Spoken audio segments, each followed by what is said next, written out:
أعوذ بالله من الشيطان الرجيم.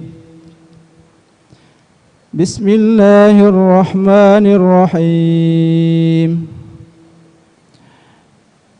يا بني آدم إما يأتينكم رسل منكم يقصون عليكم آياتي فمن اتقى.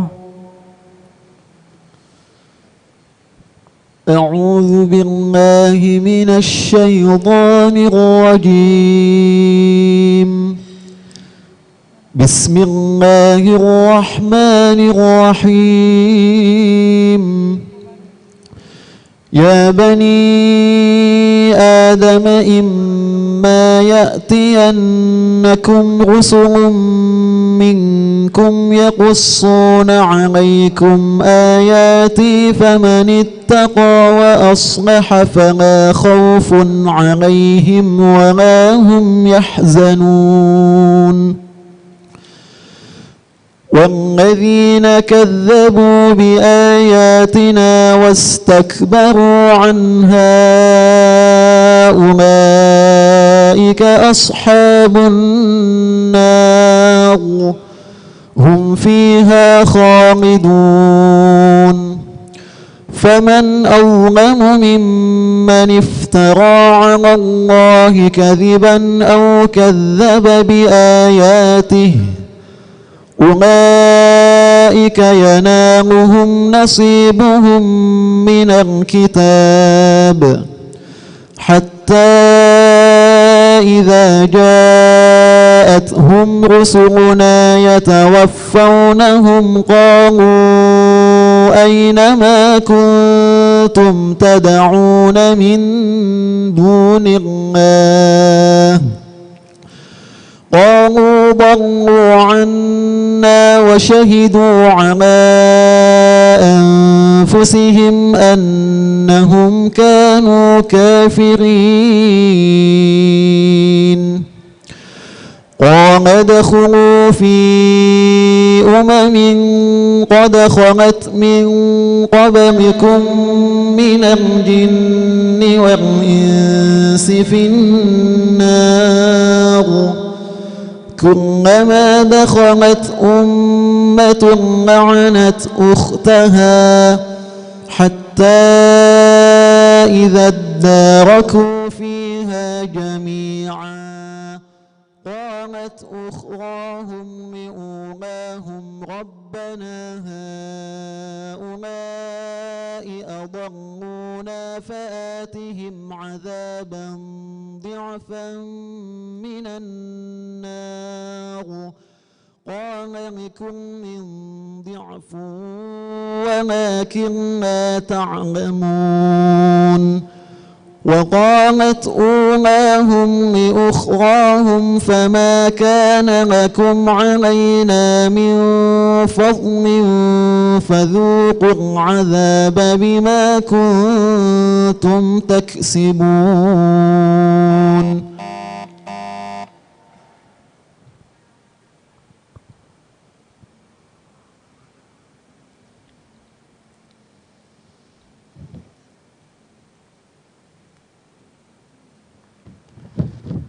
ولقد استهزئ برسل من قبلك فحاق بالذين سخروا منهم ما كانوا به يستهزئون.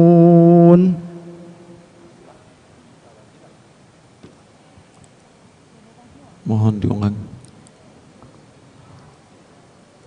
ولقد استهزئ برسل من قبلك فحاق بالذين سخروا منهم ما كانوا به يستهزئون. ولقد استهزئ برسل من قبلك فحاق بالذين سخروا منهم ما كانوا به يستهزئون. قل من يكلؤكم بالليل والنهار من الرحمن بل هم عن ذكر ربهم معرضون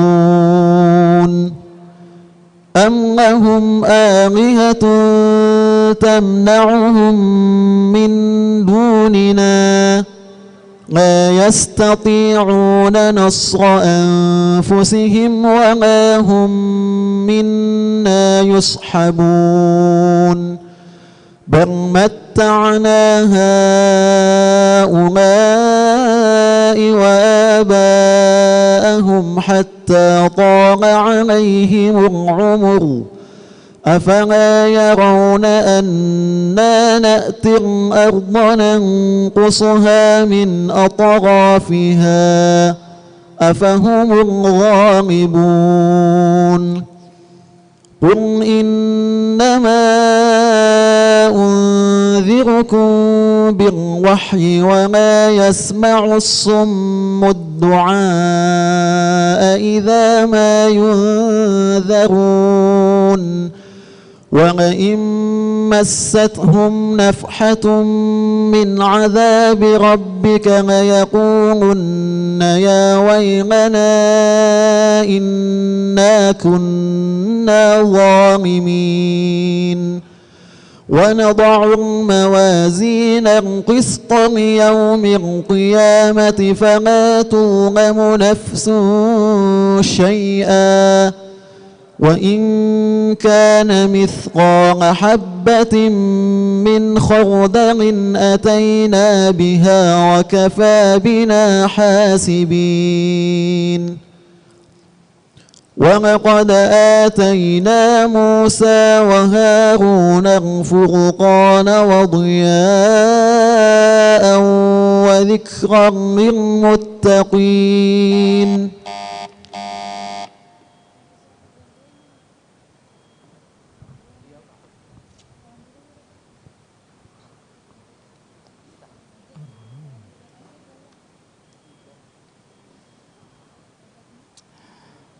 ضرب لكم مثلا من أنفسكم هل لكم مما ملكت أيمانكم من شركاء ضرب لكم مثلا من أنفسكم هل لكم مما ملكت أيمانكم من شركاء فيما رزقناكم فأنتم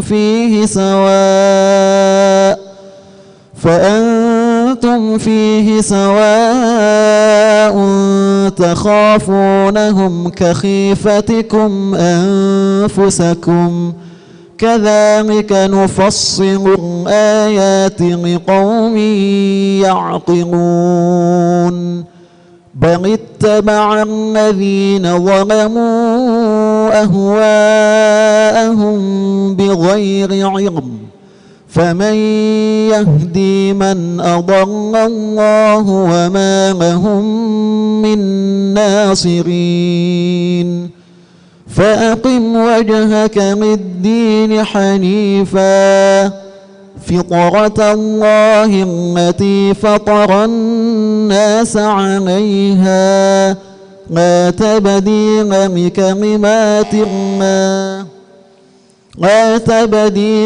لخلق الله ذلك الدين القيم ولكن أكثر الناس لا يعلمون منيبين إليه واتقوه وأقيموا الصلاة وما تكونوا من المشركين من الذين فرقوا دينهم وكانوا شيعا كل حزب بما لديهم فرحون وإذا مس الناس ضر دعوا ربهم منيبين إليه ثم إذا أذاقهم منه رحمة إذا فريق منهم بربهم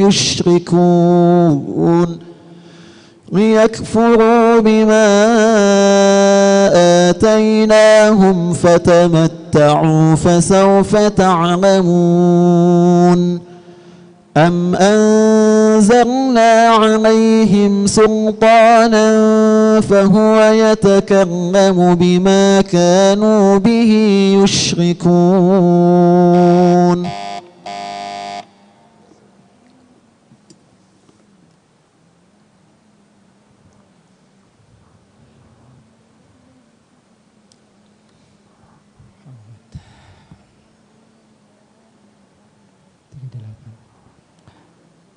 ها أنتم هؤلاء تدعون لتنفقوا في سبيل الله فمنكم من يبخل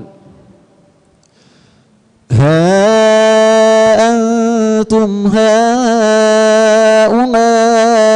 تدعون لتنفقوا في سبيل الله فمنكم من يبخل ومن يبخل فإنما يبخل عن نفسه والله الغني وأنتم الفقراء وإن تتولوا يستبدل قوما غيركم ثم لا يكونوا أمثالكم بسم الله الرحمن الرحيم إنا فتحنا لك فتحا مبينا ليغفر لك الله ما تقدم من ذنبك وما تأخر ويتم نعمته عليك ويهديك صراطا مستقيما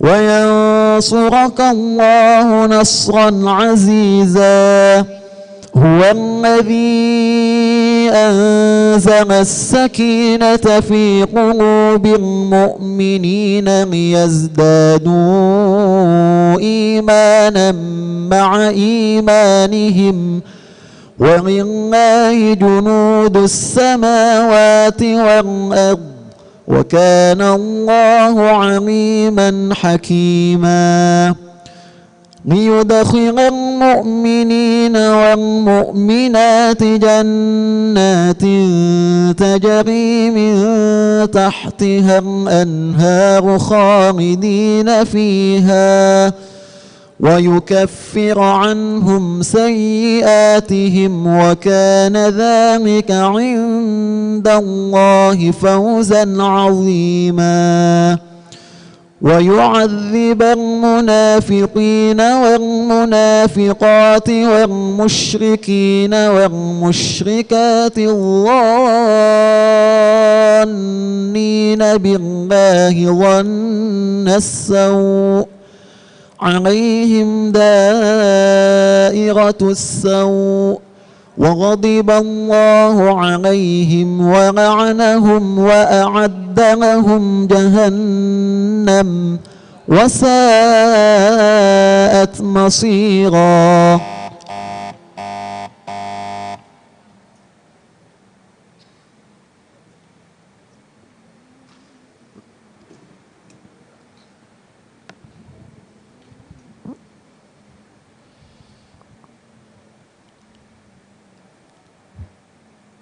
Ya, silahkan baca ayat 41 sampai 44 surah Yunus.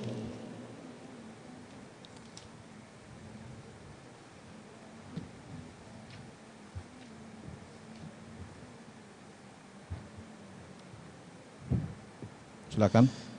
أعوذ بالله من الشيطان الرجيم بسم الله الرحمن الرحيم وإن كذبوك فقل لي عملي ولكم عملكم أنتم بريئون مما أعمل وأنا بريء مما تعملون ومنهم من يستمعون إليك أفأنت تسمع الصم ولو كانوا لا يعقلون. Ya, cukup. Jelaskan makna pertama bariun.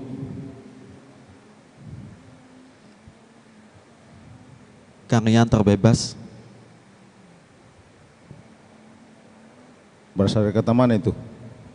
Asal kata bariun. Kurang jelas Ustaz. Tolong mic-nya. Nggak kedengaran suara saya ini. Hah? Masih? Yang di dalam mati Ustaz. Mati di dalam. Tolong mic-nya. Cek. Mic-nya Pak, teknisi.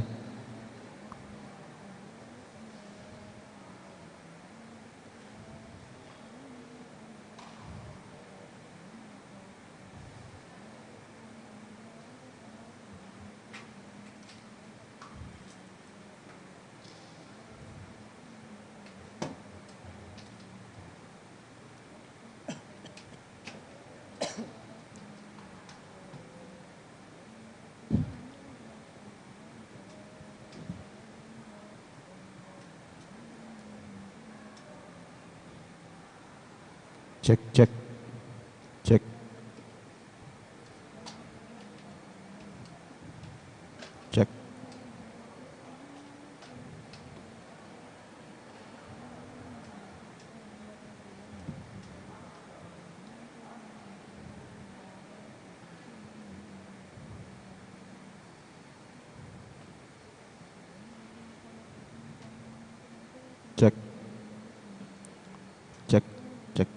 Cek. Gimana? Cek.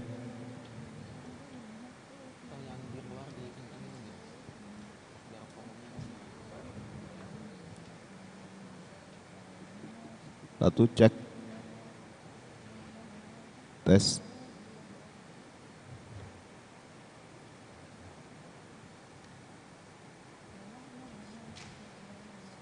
Cek sound.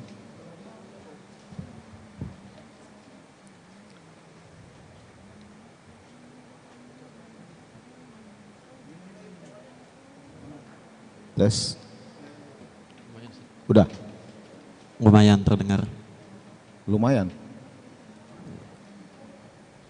atau memuaskan? Halo, tes 1.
Tes.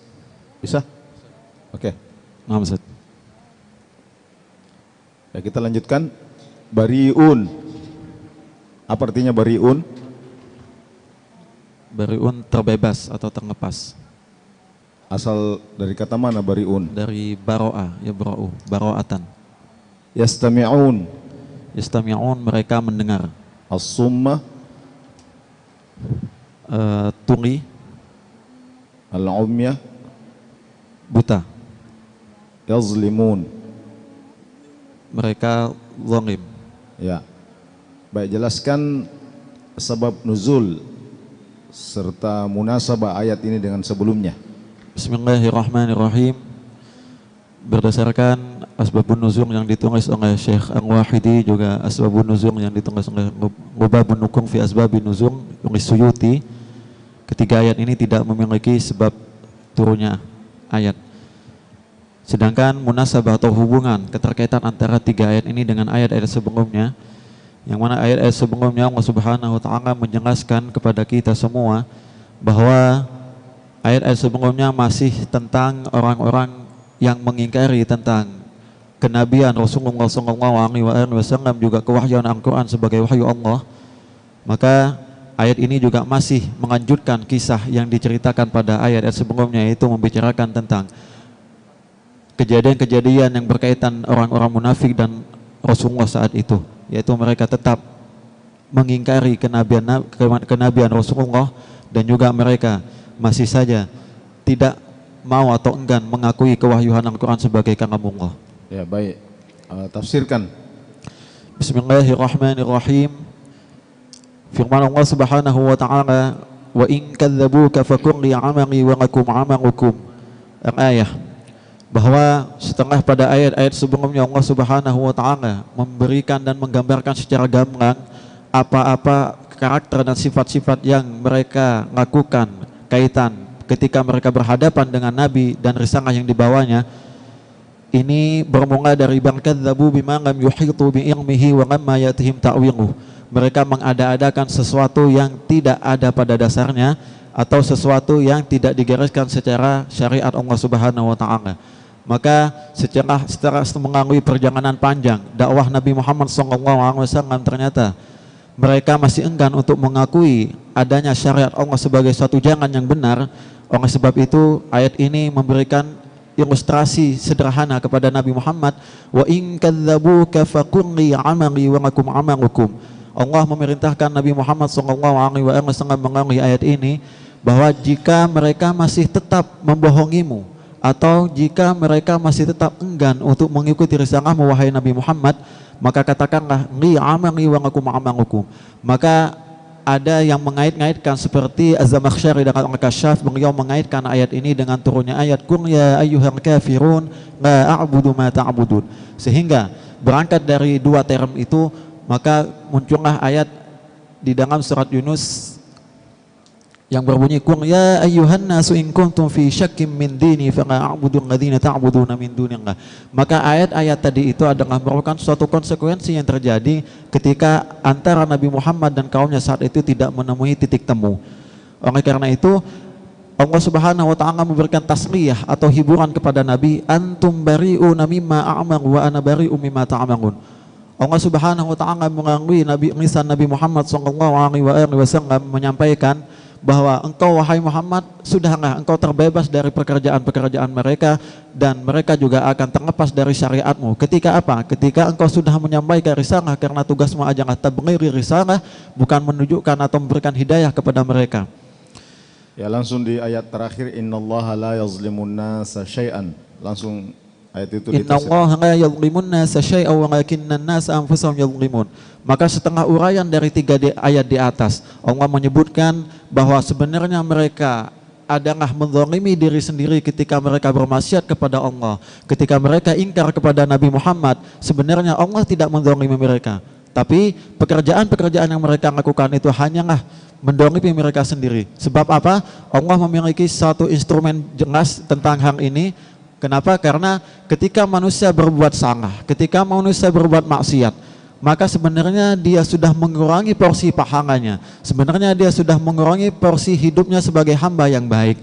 Oleh karena itu Allah tegaskan, innallaha la yazlimun nasa syai'a, atau bakhsan, sama sekali Allah tidak menzalimi manusia ketika Allah mengazab manusia, ketika Allah menyiksa manusia di akhirat kelak. Apakah itu bentuk kezaliman? Tidak. La yazlimun nasa syai'a wa ma rabbuka bidzallamil lil 'abid walakinnan nasa anfusahum yazlimun. Akan tetapi manusia dengan amal perbuatan mereka, dengan amal-amal buruk mereka selama di dunia, secara tidak langsung mereka sadar atau tidak sadar tengah menzalimi diri mereka sendiri, karena dengan amal-amal tersebut tadi mereka akan mendapat siksa dari Allah Subhanahu wa taala. Baik.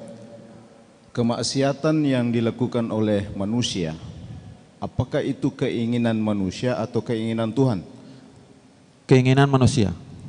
Ada yang berpendapat bahwa kemaksiatan yang dilakukan manusia ataupun kebaikan yang dilakukan manusia itu adalah keinginan Tuhan. Ini pendapat siapa ini? Pendapat aliran Qadariyah yang mereka berpendapat bahwa semua aktivitas manusia baik buruknya akan ditentukan oleh Allah Subhanahu wa taala dan dibimbing langsung oleh Allah. Ada tidak ayat yang dijadikan dasar oleh aliran Qadariyah yang mendukung pendapatnya itu? Secara eksplisit sebenarnya mereka tidak memiliki gambaran jelas tentang ayat yang mereka jadikan landasan dari pendapat mereka itu, akan tetapi mereka hanya lebih kepada akliyah saja, logika dan rasionalis saja. Makanya mereka beranggapan bahwa kalau kita diciptakan oleh Allah, maka semua apa-apa yang menjadi fasilitas kita selama hidup di dunia itu juga datang dari Allah Subhanahu wa taala. Mana ayat yang menurut anggapan mereka untuk menguatkan pandangannya itu? Bahwa manusia itu diciptakan berikut semua perbuatannya. Wallahu khalaqakum wa ma ta'malun. Bagaimana tanggapan saudara? Menurut saya pribadi, berdasarkan beberapa buku rujukan yang bisa dibaca, bahwa Allah khalaqakum wa ma ta'malun itu adalah kaitan dengan keadaan atau transaksi yang terjadi antara Tuhan dengan manusia saat di zaman azali. Makanya qalu bala syahidana itu diimplikasikan kepada sesuatu hal yang berkaitan langsung dengan amaliyah manusia. Maksudnya adalah ketika manusia diciptakan, Allah juga memang menciptakan sesuatu hal yang berkaitan dengan mereka langsung. Akan tetapi jangan lupa bahwa manusia selain menciptakan Allah selain menciptakan manusia, Allah juga memberikan instrumen penting desain, grand desainnya adalah bahwa Allah fa'alhamaha fujuraha wa taqwaha. Selain Allah memberikan jalan hidayah, Allah juga memberikan jalan sebelahnya, yaitu jalan kesesatan.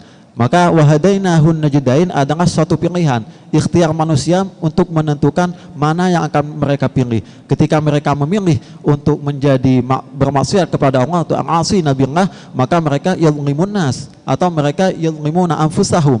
Akan tetapi ketika mereka memilih jalan takwa kepada Allah Subhanahu wa taala, maka mereka akan menuju ke jalan hidayah. Ya, selain jawaban itu juga diperkuat dengan hadis yang menyebutkan bahwa Allah mengharamkan dirinya melakukan kezaliman. Bisa dijelaskan hadisnya? Hadis qudsi yang menyebutkan bahwa Allah mengharamkan kezaliman kepada dirinya, kurang lebihnya teksnya ada innallaha haramal dzulma 'ala nafsihi, bahwa Allah mengharumkan kezaliman kepada dirinya sendiri, bahwa zat Allah Subhanahu wa taala adalah suci. Maka Allah dalam beberapa ayat atau dalam beberapa kutipan ayat, potongan ayat Allah menyebutkan wa ma rabbuka bidzallamil lil 'abid. Sama sekali Allah tidak menzalimi hambanya sekecil apapun. Maka dalam ayat ini la yuzlimunna syai'an yang menunjukkan kepada litaklir, untuk menunjukkan makna sedikit. Ya, pertanyaan terakhir sebelum terakhir. Faktor apa saja yang menyebabkan seseorang mengingkari dakwah Rasulullah yang mengajak pada agama Allah? Jelaskan.